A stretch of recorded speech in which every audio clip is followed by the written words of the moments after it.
The time has come. Yoimiya is once again available to pull, coming back way earlier than my wallet would have liked, but hey, she's back, so I can't really complain that much.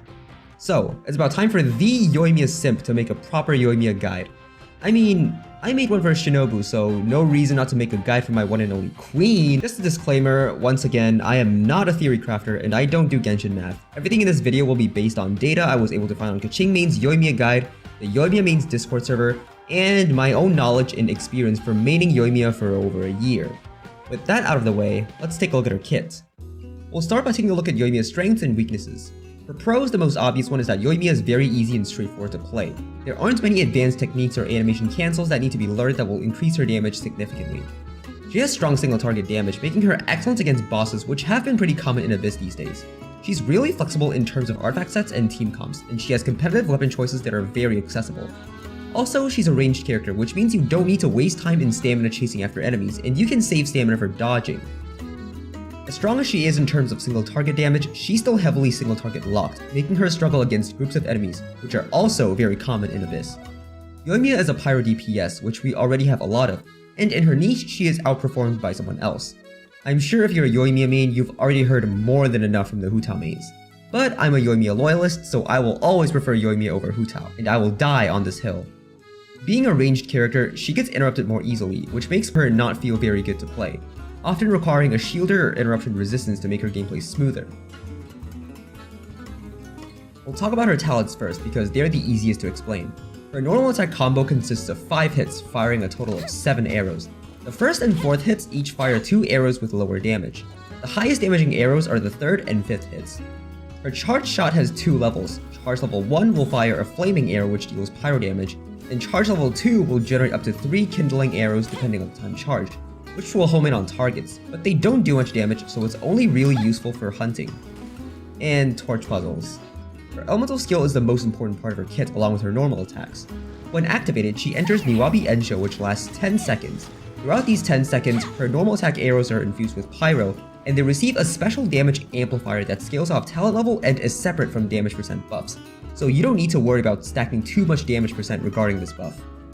Throughout this duration, her charged shots won't generate kindling arrows, not that you'd use them anyway, but interestingly, once Niwabi Ensho ends, depending on how long you spend charging the shot, a corresponding number of kindling arrows will appear.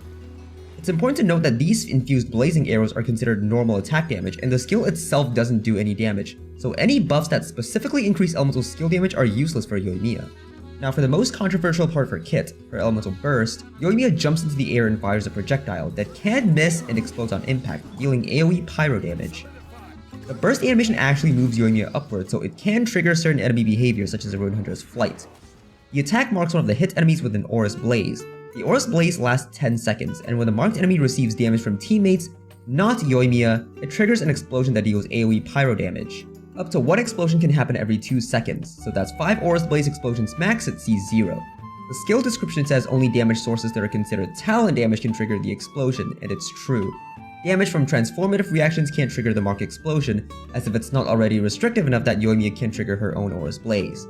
Though this gives Yoimiya some AoE damage, the amount of damage is pretty mediocre. In certain teams you can completely forget about it, especially with a certain artifact set, but we'll talk about it later. Her first Ascension passive gives her 2% pyro damage bonus when her infused normal attack hits an enemy. Each arrow gives a stack, so double hits will give 2 stacks. Each stack lasts 3 seconds, but they all share the same duration, so getting a new stack will refresh the duration of all stacks back to 3 seconds. Yoimiya can get a maximum of 10 stacks, which means 20% pyro damage bonus. If an Aurous Blaze mark is present while Yoimiya is attacking on the field, the explosions can also benefit from the bonus damage because her burst doesn't snapshot. This buff is visually indicated by the saltpeter that surrounds her. Glowing circles will appear based on the number of stacks she has from this passive. Her 4th Ascension passive at base gives her teammates, but not herself, 10% attack upon casting her elemental burst. Each stack that she has from her A1 passive adds an extra 1% attack to the buff, so the buff can go up to 20% attack. The buff lasts for 15 seconds and can boost team damage by quite a bit, but it's quite small considering the fact that Yoimiya typically doesn't use her burst often. For talent leveling priority, you want to level her normal attack first. Her elemental skill and burst can be leveled later.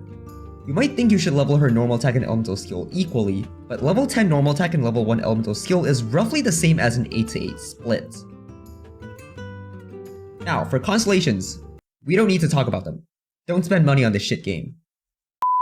Alright, seriously though, Yoimiya is perfectly functional and complete at C0, and most of her constellations only give her slight boosts in damage without really changing her playstyle, but we'll go over them one by one. Her C1 increases her aura's blaze duration from 10 seconds to 14, adding 2 more potential explosions, and if a marked enemy is defeated within its duration, Yoimiya gets 20% attack for 20 seconds. This is a slight increase in damage, but not worth going out of your way for, especially if you rarely use her elemental burst. Plus, Yoimiya is typically already run with attack buffers and other damage buffers, so 20% attack won't make much of a difference. Also, it's completely useless against solo enemies, which is what you'd normally use Yoimiya for. C2 increases her pyro damage bonus by 25% for 6 seconds when she crits with any pyro damage hit. This effectively gives her a constant 25% pyro damage bonus. This is her second best constellation. If you want to go for constellations but you're on a budget, C2 is a good stopping point. C3 increases her elemental skill level by 3, but her elemental skill talent levels don't add much to her damage, so this constellation isn't as good as you might think. C4 decreases her skill cooldown by 1.2 seconds every time Aura's Blaze triggers an explosion. This is arguably her worst constellation. It doesn't provide any damage increase on its own, and its effect doesn't matter on those teams. In a typical Yoimiya team, Yoimiya's downtime is filled in by her teammates using their skills and bursts, and by the time Yoimiya comes back onto the field, her skill will be ready to use again. The only situation where this constellation is useful is if you're playing co-op. But who plays co-op these days? Keku. C5 increases her burst level by 3. Same problem as C3, her burst doesn't contribute to a large portion of her personal damage, making this constellation relatively useless. C6 is her best constellation, but also her most controversial. You can fire off an additional arrow half the time, and the extra arrow deals 60% of the original arrow's damage. Theoretically, it's a 30% damage increase, but due to the fact that which arrow triggers an extra arrow depends on RNG, the actual damage increase can be higher or lower. Plus, the extra arrows share the same ICD as her infused normal attacks, so it can mess up the Vaporize hits of her blazing arrows. Still, it is a damage increase for Vaporize teams, albeit smaller than Mono Pyro teams, but just know that this constellation permanently makes it so that Yoimiya's ability to hit big individual damage numbers becomes highly reliant on RNG, so keep it in mind if you care about damage per screenshot. We'll talk about Vaporize more in detail in a later section. Yoimiya has a fairly wide range of single weapons, and she has a few very accessible but strong options. Her best in slot is no doubt the Thundering Pulse, with a nice crit damage substat, an attack percent and normal attack damage bonus in the passive. Since her burst is not up very often, it's relatively easy to gain and maintain all 3 stacks. Other good 5-star bows include Aqua Simulacra and Polar Star. For Aqua Simulacra, you need to stay relatively close to enemies to maintain the damage buff, and you need to land a charged shot with Polar Star before casting her elemental skill to maximize the passive stacks. Keep in mind that Yoimiya can only gain up to 3 stacks with Polar Star as her elemental skill doesn't land hits. Her 5-star options start to fall off with Skyward Harp and Ammo's bow. Harp doesn't really do much to buff Yoimiya's damage, and Ammo's passive can really only benefit Yoimiya's kindling arrows since they travel slowly. But you shouldn't be using her charged shots anyway. If you have her high refinement Rust, it beats out most 5-star bow options because of its massive normal attack buff, and it's her best in slot 4-star bow, and pretty much the only 4-star bow worth using on her at all. At lower refinements though, it still loses to the 5-star options. Her best free-to-play option is actually R5 Slingshot, and not Hamayumi as her character art would suggest. Slingshot requires you to stay close to enemies to maintain the damage buff, but it's not too hard if you have a shielder. R5 Slingshot can even beat out R5 Rust if Yoimiya is buffed by both Yun Jin and Bennett in both scenarios and the passive is maintained. If anyone tells you to use Hamayumi, don't do it. It's a scam. Hamayumi is not worth using on Yoimiya because the damage buff it provides is really small. To get any significant damage increase, you need to avoid using her burst, but if you're avoiding using her burst anyway, it's simply better to run 4P Shimenawa with a Rust or a Slingshot for a significantly larger damage increase, and not to mention the anti-synergy that the weapon has with the Shimenawa set. Speaking of Shimenawa, let's move on to artifacts.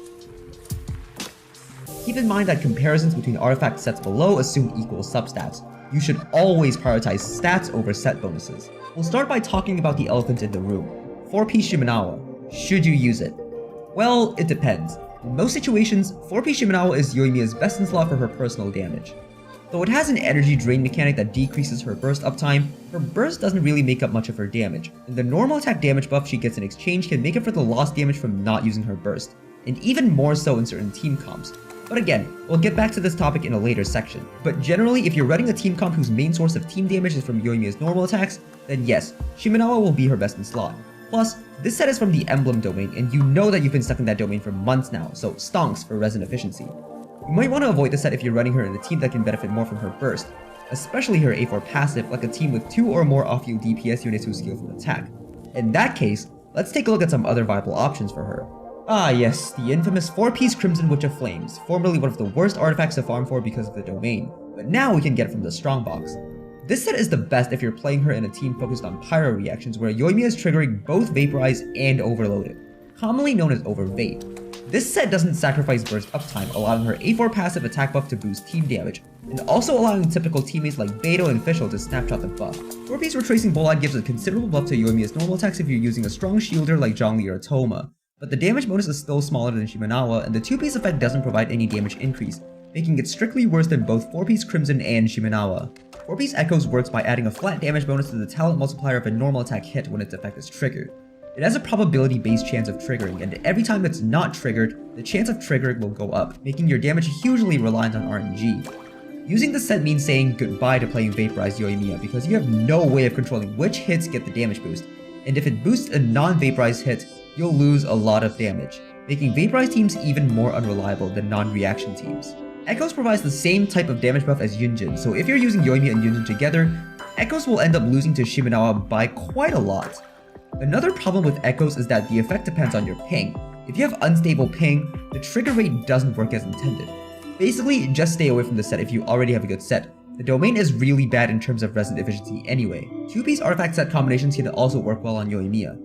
Good sets include Crimson, attack percent sets, and EM sets if you're running her on reaction teams. Otherwise, EM is useless on her. Besides, you're more likely to get better substats on 2-piece combinations compared to a 4-piece set, so it's not a bad option. For main stats, like any other DPS, you want to use a crit circlet, pyro damage goblet, and generally attack percent sands. You can use an EM sands for Vaporize and it will beat out attack percent by a small amount, but attack percent sands will usually have better substats because of the higher drop rate. It might be better for you to pick one over the other depending on what buffs you have. For example, if she's already being buffed by Bennett or Yun Jin, running an EM sands will be better in a Vaporize team. And if you're not buffing your Yoimiya, attack percent sands will be better, but not buffing her is just kinda cringe, not gonna lie. For substat priority, you want to prioritize crit and then EM and attack percent, and finally ER.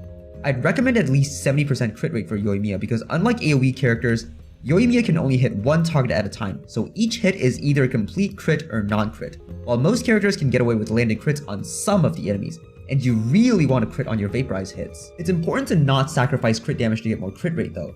You still want to keep it at around 1 to 2 rate to damage ratio. Yoimiya's ER requirement varies depending on how you play her, but generally she only needs around 110% ER. Her burst isn't all that important, especially for her personal damage, so you can use it once every other rotation, or once every 3 or 4 rotations if you're using Shimenawa.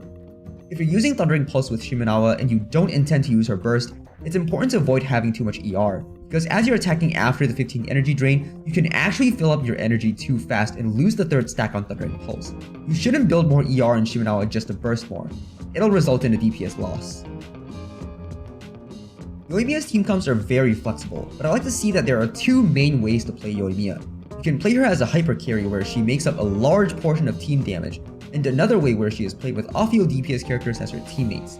In a hyper carry Yoimiya comp, all of Yoimiya's teammates are here to buff her personal damage, making her burst and A4 passive less useful. This makes the Shimenawa set better than the other sets by quite a lot. Yoimiya Vaporize is one of my favorite comps to play her in. This team consists of Yoimiya and an off-field Hydro Applicator as the core, with 2 flex spots. The Hydro Applicator spot can be filled in by Xingqiu or Yelan depending on what you need. Xingqiu provides interruption resistance and some healing, while Yelan provides more offensive utility for Yoimiya. The flex spot can be filled in by a shielder and a damage buffer, such as Zhongli, Bennett, and Yun Jin.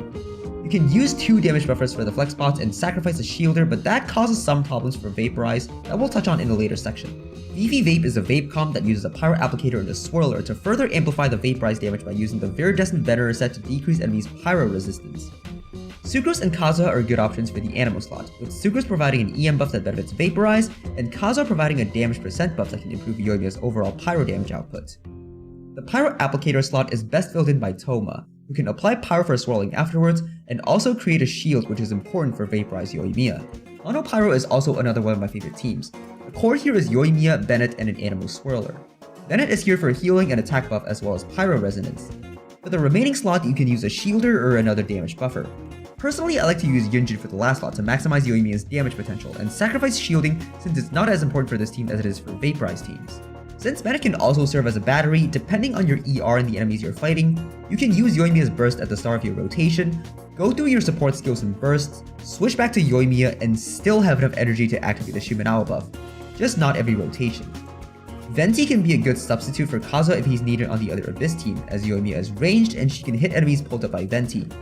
Venti doesn't provide the damage bonus that Kazuha does, but his burst can refund exactly 15 energy for Yoimiya, which is what she needs for the Shimenawa buff, so you can optimize your team rotations based on that. Overloaded is actually a good reaction to build your team around, as it helps Yoimiya patch up her lack of AoE damage, and because of her range, she's able to hit enemies knocked back by the explosions. Her arrows can still miss the moving targets, but she doesn't suffer from the drawbacks of Overloaded as much as melee characters do. This kind of team allows Yoimiya to team up with powerful off-field electro damage dealers such as Beidou and Fischl, that is, if you're not already using them in an Aggravate team. Bennett can fill in the final slot to provide an attack buff that both Beidou and Fischl can snapshot, and Yoimiya can use it to increase her own damage as she's attacking on the field. You can also use an Overvape team where you trigger electro-charged reactions with Hydro and Electro characters, and Yoimiya's Pyro can trigger both Vaporize and the Overloaded simultaneously on the coexisting Hydro and Electro auras. In this team, Xingqiu and Beidou's combined interruption resistance can actually prevent Yoimiya from being staggered even without a shield. In these teams, Yoimiya's teammates actually contribute to quite a decent portion of team damage, so using another artifact set will be better than Shimenawa. But I love the normal attack buff from Shimenawa, so personally I'm not a fan of these teams. I just want Yoimiya to be the star of the show. There are a few Yoimiya melt teams out there that can result in her dealing a huge amount of damage in a single arrow, but these teams are usually used for boss showcases, and you need a lot of trial application to keep up with Yoimiya, so they're in most cases not practical. There are a few more things I mentioned earlier that I want to talk about more in detail, so I reserved a few sections for them. Yoimiya suffers from a problem related to ICD, which slightly limits her potential as a Vaporize DPS and makes her fall behind in DPS compared to someone like Hu Tao. The problem with Yoimiya isn't the existence of ICD per se, rather, ICD actually makes it so that Yoimiya doesn't apply Pyro too frequently. Judging by how fast she shoots her arrows, if she didn't have any ICD, not even the Hydro application of Xingqiu's rain swords would be able to keep up with her. Her problem is the player's lack of control over ICD. Vaporize is an amplifying reaction, which means you want to trigger it with big hits so that the damage gets multiplied even more. So it's important that Yoimiya triggers Vaporize with their hardest hitting arrows, and if players can't control it, there is a chance to trigger Vaporize on the wrong hits, resulting in a considerable DPS loss. Fortunately, Yoimiya's normal attack combo is specifically designed with ICD in mind, making Yoimiya Vaporize her important hits as long as you let her finish her normal attack combo, and once she finishes her attack sequence, the 3-hit counter will reset, and the second sequence of arrows will trigger Vaporize in the exact same way as the first one. So it's important to let her finish her combo and not dodge or get interrupted, which is why shielding is so important for Vaporize Yoimiya. ICD is also not shared between enemies, so switching targets can also offset her Vaporize hits. But that's not really something within our control, and with hoyoverse being hoyoverse, I highly doubt they'll add a target lock-on feature, so Yoimiya is still gonna be best suited for mostly single target situations. For C6 Yoimiya, however, I'd say shielding is not as important, and you can slot in a damage buffer instead, because the extra arrows from her C6 share the same ICD as her normal attacks, messing up the sequence for Vaporize anyway, so dodging won't be as detrimental. Her burst also suffers from ICD. Her burst can only tick once every 2 seconds, that means it can only trigger Vaporize once every 4 seconds, making this one of the reasons why her burst doesn't contribute much to her personal damage. I'm sure you've already heard how good Yoimiya and Yun Jin are together, and for good reason. Yoimiya's normal attack damage is calculated by multiplying her total attack by her normal attack motion value. Yun Jin buffs Yoimiya by adding a flat number based on Yun Jin's defense to Yoimiya's every single normal attack hit. The resulting number will then benefit from damage percent buffs and crit. This makes Yun Jin a powerful buffer for Yoimiya in teams where most of the damage comes from Yoimiya's normal attacks, making Shimenawa even better than it is, as well as other sources of normal attack damage bonuses such as Rust and Thundering Pulse's passives. It should be noted that the amplification of Yoimiya's skill doesn't affect Yun Jin's buff though, only Yoimiya's own normal attack motion value. The extra arrows from Yoimiya's C6 are considered normal attack damage and can be buffed by Yun Jin, and the buff is unaffected by the 60% multiplier, making Yun Jin even more effective on C6 Yoimiya.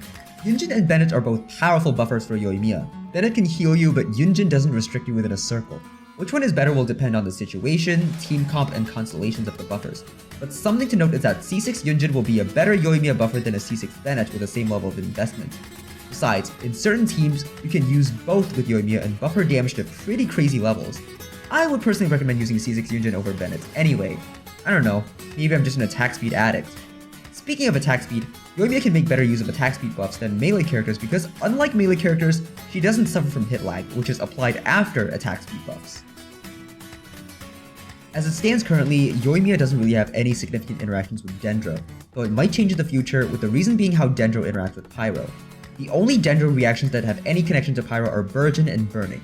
Burgeon is triggered when Pyro is applied on a Dendro core, and deals AoE Dendro damage based on the Pyro applicator's level and elemental mastery. Yoimiya is not a good trigger for Burgeon because of the lack of AoE on her arrows, which will usually just leave the Dendro cores untouched while focusing on the enemies. Also, building full EM on Yoimiya is, well, just don't do that. Also, slotting in Dendro and Hydro characters just to trigger this reaction sacrifices a lot of offensive buffs that could otherwise be used to increase Yoimiya's damage. It's just better to build Yoimiya for normal attack damage. Burgeon Yoimiya isn't worth considering. The other reaction is Burning, which is currently considered the worst reaction in the game. Burning triggers when Dendro and Pyro are applied on the same enemy and deals Pyro damage over time.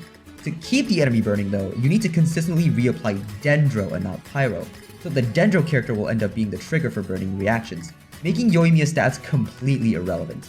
Besides, Yoimiya is a sustained damage dealer who consistently applies Pyro on the field, making her unsuitable for burning reactions anyway.